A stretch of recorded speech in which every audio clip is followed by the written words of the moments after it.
Hey, what up, YouTube? So today I just want to revisit a video I previously made. It's the one labeled GDPR cookie policy pop-up.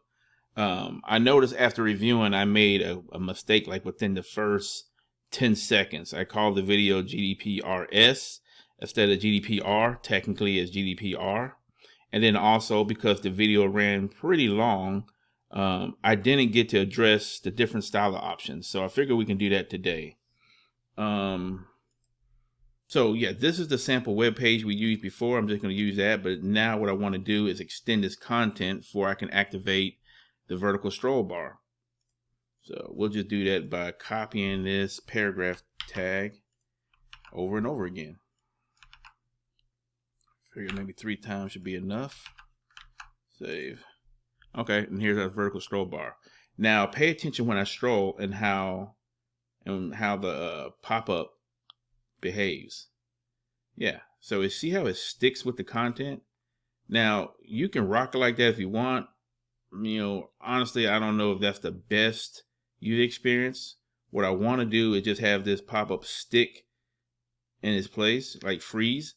So what I'm going to do is actually pretty simple, is change it. Well, let me copy this. I'm gonna, because I want to make sure you can view this code. I feel like having it inline makes it a little bit harder to see. So I'm gonna move it up here towards the top.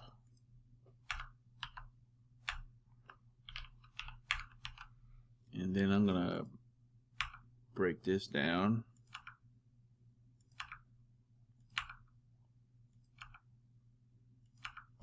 Okay, cool.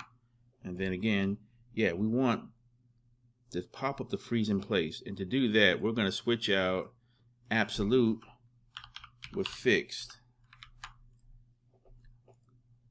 And now when we scroll, see how the content strolled behind the pop-up? Yeah, I think that's a lot more sexier than the other way. Okay. And then also I talked about how you can, instead of having a 25%, you can stretch it full width. I'm pretty sure you've seen examples like this on the internet somewhere.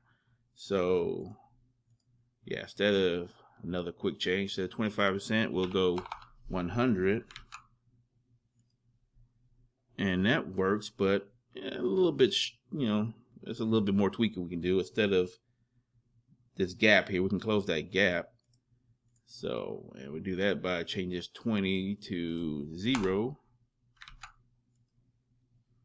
And one, we'll just go ahead and push this pop-up towards the bottom edge also. We do that by changing this 50 to 0. Boom, that looks a lot better. But one more thing, and we can remove these to kind of have everything flush. We're going to remove these this curve, and you do that by adjusting this border radius tag. So move that to 0 because we want any curves, right? And boom, that's it. All right, yeah, quick video. Yeah, thanks YouTube. Bye.